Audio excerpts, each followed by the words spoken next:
So now let's go ahead and try to add the search functionality to our site. So in here, what we will attempt to do is we will add a search bar at the top of all the products which we have, and the search bar is going to be nothing but it's going to be a text box, and it's going to have a small button which says search. So let's first go ahead and actually add that search in the template using HTML, and then we will go ahead and make it functional using Python code. So now let's first switch back to the HTML page, and in here, as you can see, we have a container, and inside that container we have placed the row for displaying the actual products. So let's go inside the container and create a different row, a completely different row for adding a search bar. So I'll type in div, that's going to be class row, and in here the very first thing which we do in order to add the search bar is that we will first of all go ahead and create a column which spans the entire 12 columns. So I'll type in div class call-md-12, and once we have this column, instead of directly creating the search bar or the input field, we'll go ahead and create that up in a card. So I'll again go ahead, create a div, and the class for this is going to be card, and I'll type in card sm, and once we have this card, we can add the card body as well. So I'll type in div class equals card-body. First of all, I'll go ahead and create a row in here. So I'll type in row as the div class as well, and I'll type in no gutters, and we want to align items to the center. So I'll type in align items center. So these are nothing but they are just the pre-specified bootstrap classes which we are using to style the particular input element. So once we have that, we are pretty much good to go. So we have a row in here, and in there let's go ahead and create a column. So I'll type in div class, that's going to be column, and in that column we are going to have our input field. So I'll type in input.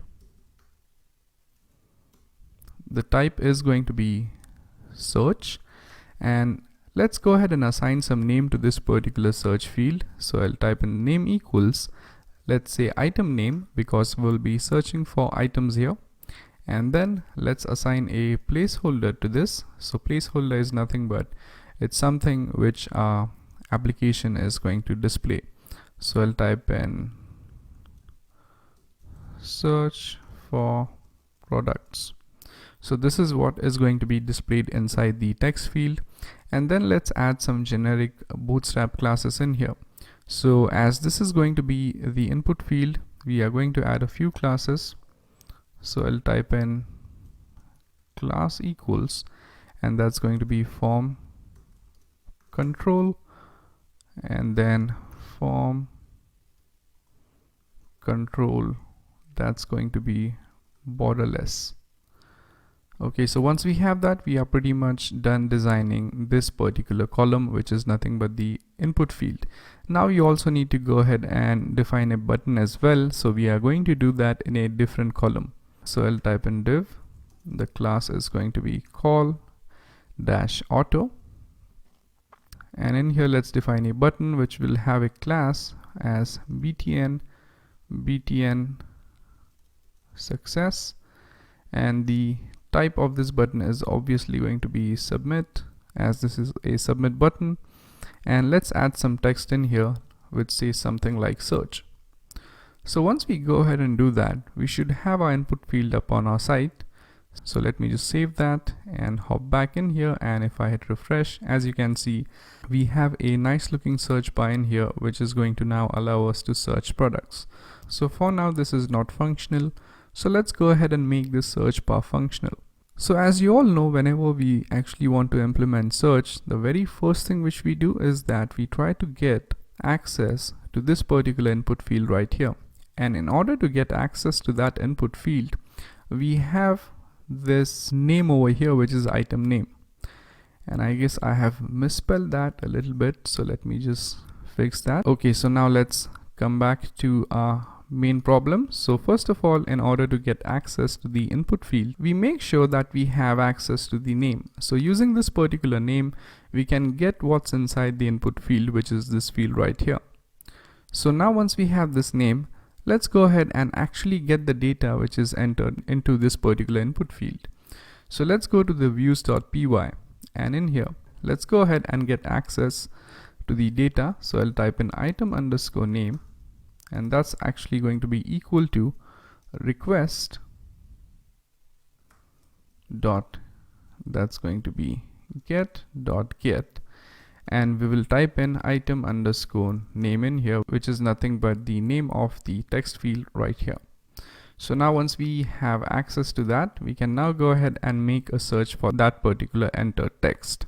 So I'll type in if item name is not equal to empty, and if item name is not none.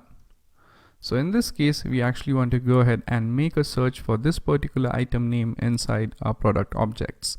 So I'll type in, that means product objects equals product objects dot filter,